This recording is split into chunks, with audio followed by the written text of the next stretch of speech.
Hello मेरे UP के योद्धाओं, कैसे हैं आप सब। उम्मीद करता हूँ आप सब स्वस्थ होंगे, मस्त होंगे और आप सबकी तैयारी भी लाजवाब तरीके से चल रही होगी। प्रिय छात्रों, आज का जो वीडियो है बहुत ही इंपॉर्टेंट है आपके बोर्ड एग्जाम के लिए।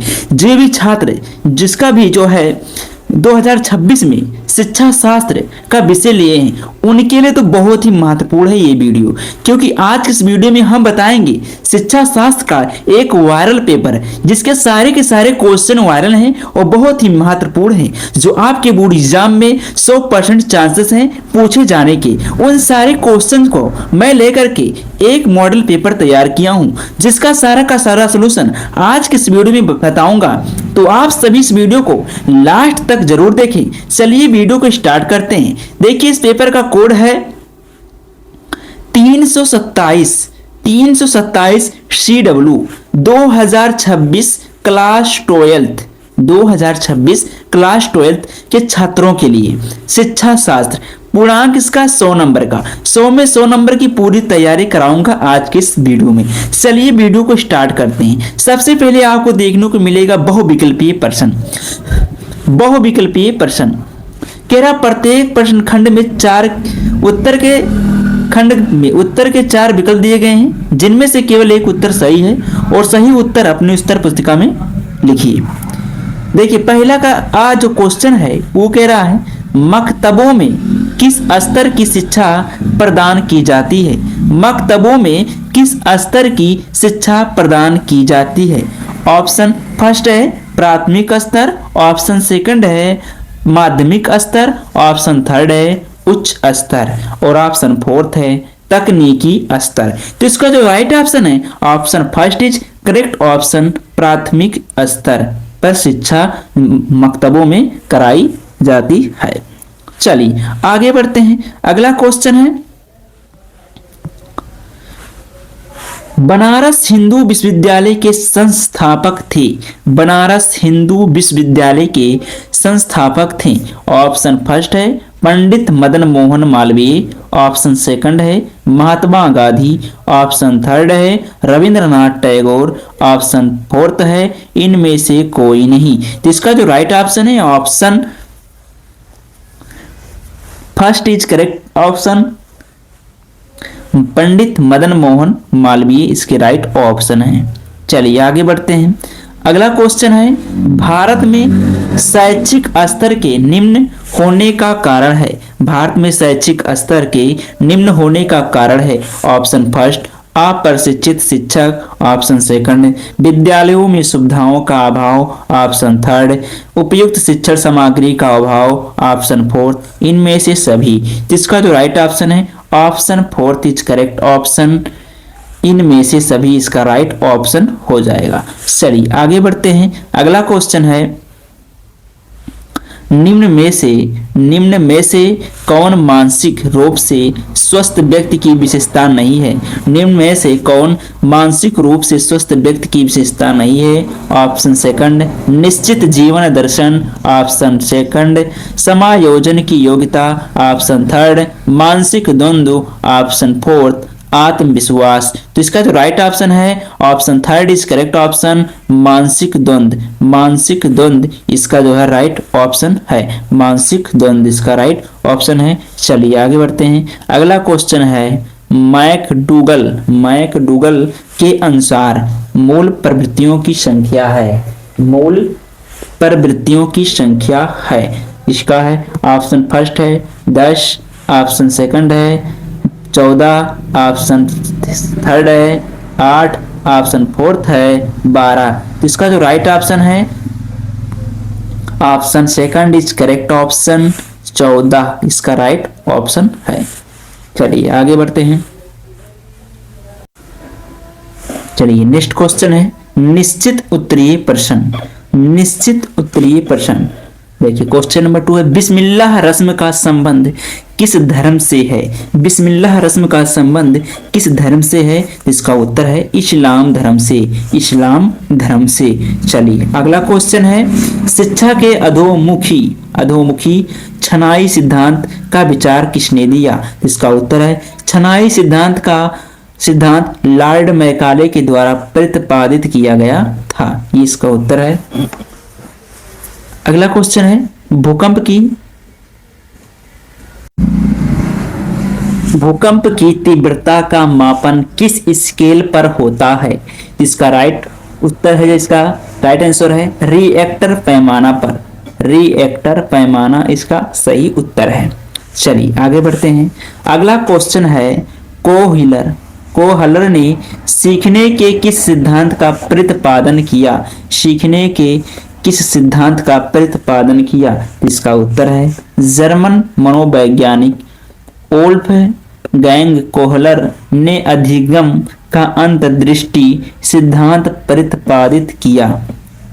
जर्मन मनोवैज्ञानिक वोल्फगैंग कोहलर ने अधिगम का अंतर्दृष्टि सिद्धांत प्रतिपादित किया है। ये इसका 5वें का उत्तर है। चलिए आगे बढ़ते हैं। अगला क्वेश्चन है क्वेश्चन नंबर 6, व्यक्तित्व मापन के प्रासंगिक अंतर्बोध परीक्षण का निर्माण किसने किया? इसका उत्तर है हेनरी मरे। ये है इसका सही उत्तर। अब जो है अगला क्वेश्चन आपका आता है अतुलघुत्तरीय प्रश्न। क्वेश्चन नंबर 7, पर्यावरण शिक्षा की आवश्यकता पर प्रकाश डालिए। ये क्वेश्चन है और इसका उत्तर है इस शिक्षा का मुख्य उद्देश्य ज्ञान प्रदान कराना, जागरूकता पैदा करना, चिंतन का एक दृष्टिकोण पैदा करना और पर्यावरणीय चुनौतियों को नियंत्रित करने के आवश्यक कौशल को प्रदान करना है।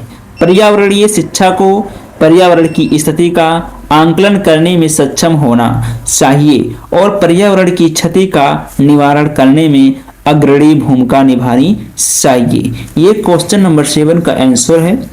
अब आगे बढ़ते हैं। अगला जो क्वेश्चन है क्वेश्चन नंबर 8, सामाजिक शिक्षा की किन्हीं 4 समस्याओं का उल्लेख कीजिए। सामाजिक शिक्षा की किन्हीं 4 समस्याओं का उल्लेख कीजिए।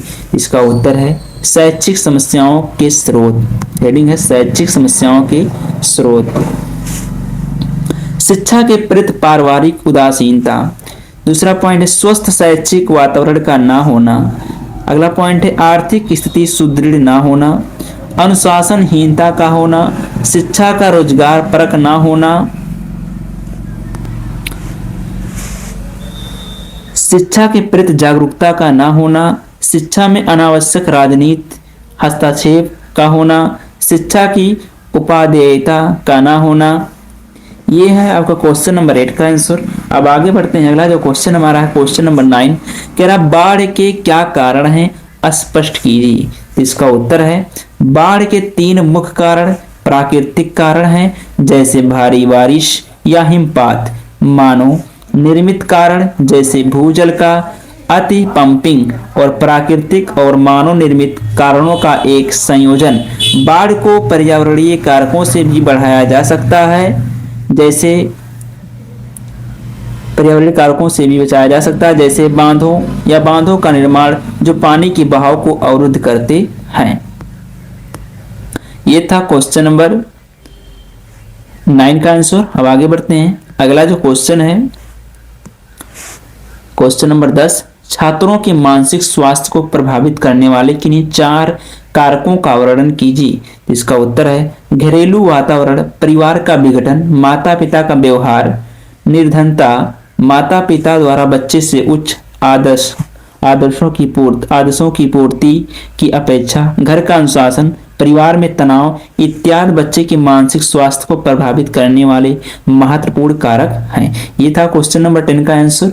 आगे बढ़ते हैं। जो हमारा क्वेश्चन नंबर 11 है इसका है बुद्धि की विशेषताओं का वर्णन कीजिए। बुद्धि की विशेषताओं का वर्णन कीजिए। इसका उत्तर है बुद्धि की विशेषताएं इंटेलिजेंस कैरेक्टरिस्टिक्स इन हिंदी।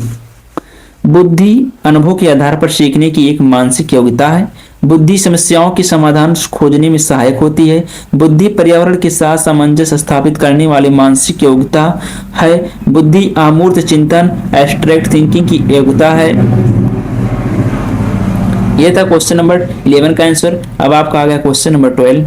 तो क्वेश्चन नंबर 12 है मानसिक स्वास्थ्य विज्ञान के उद्देश्यों का वर्णन कीजिए। मानसिक स्वास्थ्य विज्ञान के उद्देश्यों का वर्णन कीजिए। तो इसका उत्तर है मानसिक स्वास्थ्य विज्ञान उन सिद्धांतों की जानकारी प्रदान करता है जिनके द्वारा मानसिक स्वास्थ्य का संरक्षण किया जा सकता है तथा विद्यालय, परिवार व समाज में निरोधात्मक, निदानात्मक तथा उपचारात्मक कार्यक्रमों का विकास किया जा सके। के निरोध का उपाय बतलाता है कि मानसिक स्वास्थ्य की प्रक्रिया आजीवन चलती है। तो ये था क्वेश्चन नंबर 12 का आंसर। आगे बढ़ते हैं, जो हमारा अगला क्वेश्चन आता है क्वेश्चन नंबर 13, जो कि लघु उत्तरीय प्रश्न है। तो देखिए इसमें क्वेश्चन नंबर 13 है, बौद्धकालीन शिक्षा की विशेषताओं का वर्णन कीजिए। तो इसका उत्तर है बौद्ध युगीन शिक्षा की विशेषताएं। चलिए देखते हैं इसको बेहतरीन ढंग से और विस्तार से। यह शिक्षा प्राथमिक स्तर से लेकर उच्च स्तर तक की शिक्षा प्रदान की जाती थी। शिक्षा के लिए मठों में प्रवेश के लिए प्रवज्या संस्कार होता था। शिक्षा समिति पर उपसंपदा संस्कार होता था। अध्ययन काल 20 वर्ष का होता था, जिसमें से 8 वर्ष प्रवज्या व 12 वर्ष उपसंपदा का समय होता था। ये था क्वेश्चन नंबर 13 का आंसर। आगे बढ़ते हैं, अगला जो क्वेश्चन हमारा आ गया क्वेश्चन नंबर 14, भूकंप से सुरक्षा हेतु उपायों की चर्चा कीजिए। भूकंप से सुरक्षा हेतु उपायों की चर्चा कीजिए। चलिए इसका आंसर देखते हैं। यदि आप घर के बाहर हो तो जहां हो वहां से आप ना हिलें, यदि तथा बिल्डिंग, पेड़ों, स्ट्रीट लाइटों तथा बिजली, टेलीफोन आदि की तारों आदि से दूर रहें। यदि आप किसी खुली जगह पर हो तो वहां तब तक रुकें जब तक कि भूकंप के झटके न रुक जाएं। सबसे बड़ा खतरा बिल्डिंग के बाहर निकास द्वारों तथा इसकी बाहरी दीवारों के पास होता है। यह था क्वेश्चन नंबर 14 का आंसर। आगे बढ़ते हैं क्वेश्चन नंबर 15, सीखने के सूझ या अंतर्दृष्टि सिद्धांत का वर्णन कीजिए। सीखने के सूझ या अंतर्दृष्टि सिद्धांत का वर्णन कीजिए। इसका उत्तर है व्यक्ति कुछ कार्यों को करके सीखता है और कुछ कार्यों को दूसरों को करते देखकर सीखता है, परंतु कुछ कार्य हम बिना बताए अपने आप ही सीख लेते हैं। इस प्रक्रिया के सीखने को सूझ द्वारा सीखना कहते हैं। यह है क्वेश्चन नंबर 15 का आंसर। आगे बढ़ते हैं, अगला क्वेश्चन है क्वेश्चन नंबर 16, मानसिक स्वास्थ्य के महत्व का वर्णन कीजिए। मानसिक स्वास्थ्य के महत्व का वर्णन कीजिए। इसका उत्तर है मानसिक स्वास्थ्य का संबंध व्यक्ति के भावनात्मक, मनोवैज्ञानिक और सामाजिक कल्याण से है। यह अधिक महत्वपूर्ण है क्योंकि यह हमारे जीवन के हर पहलू को प्रभावित करता है और मानसिक स्वास्थ्य की स्थिति हम जो कुछ भी करते हैं, सोचते हैं या कहते हैं उसे प्रभावित करते हैं। ये था क्वेश्चन नंबर 16 का आंसर। आगे बढ़ते हैं क्वेश्चन नंबर 17 की तरफ। तो क्वेश्चन नंबर 17 है, विद्यालयों में छात्रों को दंड देने के आधारों का उल्लेख कीजिए। विद्यालयों में छात्रों को दंड देने के अधिक आधारों का उल्लेख कीजिए। इसका उत्तर है किसी स्कूल का निरीक्षण किया जाए तो ज्ञात होगा कि प्रत्येक स्कूल में दंड की व्यवस्था विद्यमान है। कक्षा में खड़ा रखना, बेंच पर खड़ा कर देना, कान पकड़वाना आदि भी तो दंड के ही रूप हैं और इनका प्रयोग सभी अध्यापक तथा प्रधानाध्यापक करते हैं। वस्तुतः बालक को अनुशासन में रखने के लिए दंड अति आवश्यक है। ये था क्वेश्चन नंबर 17 का आंसर। आगे बढ़ते हैं, जो क्वेश्चन नंबर 18 है यह है प्रेरणा के कार्यों का वर्णन कीजिए। प्रेरणा के कार्यों का वर्णन कीजिए। चलिए इसका उत्तर देखते हैं। लोगों की कार्यवाही, इच्छाओं और जरूरतों के लिए कारणों का प्रतिनिधित्व करता है। प्रेरणा भी व्यवहार करने की दिशा के रूप में परिभाषित किया जा सकता है। एक मकसद एक निश्चित तरीके से कार्य करने के लिए व्यक्ति को संकेत देता है या कम से कम विशिष्ट व्यवहार के लिए एक झुकाव विकसित करता है। यह था क्वेश्चन नंबर 18 का आंसर। अब आगे बढ़ते हैं, अगला जो हमारा क्वेश्चन है क्वेश्चन नंबर 9, जो कि विस्तृत उत्तरीय प्रश्न है। तो विस्तृत उत्तरीय प्रश्न में अथवा करके 2 क्वेश्चन दिया रहता है, इसमें से हमको एक करना होता है। चलिए देखते कैसे है ये क्वेश्चन। 19 नंबर, पंडित मदन मोहन मालवीय के शैक्षिक विचारों का वर्णन कीजिए। पंडित मदन मोहन मालवीय के शैक्षिक विचारों का वर्णन कीजिए। इसका उत्तर है महामना मदन मोहन मालवीय शिक्षा को राष्ट्र की उन्नति का अमोघ अस्त्र मानते थे, अतः उन्होंने शैक्षिक संस्थाओं की स्थापना अपने जीवन का महत्वपूर्ण लक्ष्य बनाया। इसके लिए वे किसी से भी दान लेने में संकोच नहीं करते थे। प्रदान के धन को शैक्षिक संस्थाओं की स्थापना और विकास पर ही लगाते थे, व्यक्तिगत कार्यों हेतु नहीं। ये इसका आंसर है। अब इसमें देखिए एक क्वेश्चन और दिया था कि निबंधात्मक परीक्षण का अर्थ स्पष्ट कीजिए, इसके गुण व दोषों की चर्चा कीजिए, जिसमें से आपको एक ही लिखना होता है। चलिए आगे बढ़ते हैं। अगला क्वेश्चन है क्वेश्चन नंबर 20। बुद्धि परीक्षण से आप क्या समझते हैं? शिक्षा में इसके महत्व पर प्रकाश डालिए, अथवा भारत में निम्न शैक्षिक स्तर के कारणों की व्याख्या कीजिए। इसका उत्तर है शैक्षिक समस्याओं के स्रोत, शिक्षा के प्रति पारिवारिक उदासीनता,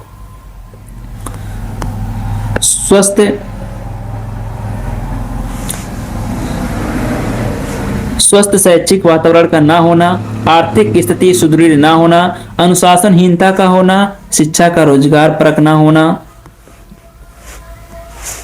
शिक्षा के प्रति जागरूक का ना होना, शिक्षा में अनावश्यक राजनीति हस्तक्षेप का होना, शिक्षा की उपादेयता का होना। यह है क्वेश्चन नंबर 20 का आंसर। अब आगे बढ़ते हैं। अगला जो क्वेश्चन है यह क्वेश्चन नंबर 21। महात्मा गांधी के पाठ्याचारों और अनुशासन संबंधी विचारों का वर्णन कीजिए, अथवा भारत में बालिका शिक्षा की प्रमुख समस्याओं पर अपने विचार प्रस्तुत कीजिए। चलिए इसको देखते हैं। तो अथवा करके दो क्वेश्चन दिया है, करना है हमको, तो एक हम देख देते हैं। बालिकाओं की शिक्षा के मार्ग में सबसे बड़ी बाधा, इसी का आंसर है बालिकाओं की शिक्षा के मार्ग में सबसे बड़ी बाधा है कि बालिकाओं को बालकों की समान शिक्षा प्राप्त करने के अवसर नहीं मिल पाते। हमारे देश में शिक्षा के सभी स्तरों पर लगभग सभी पक्षों पर बालकों तथा बालिकाओं की शिक्षा में असमानताएं पाई जाती हैं। बालिकाओं को शिक्षा प्राप्त करने के अवसर बालकों की अपेक्षा कम मिल पाते हैं। तो ये था क्वेश्चन नंबर 21 का आंसर। तो आज के लिए जो है पूरा का पूरा मैंने पेपर इसका सॉल्यूशन बता दिया है।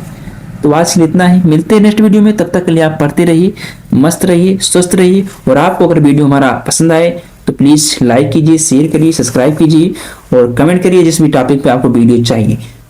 तो आज के लिए इतना ही। जय हिंद, जय भारत।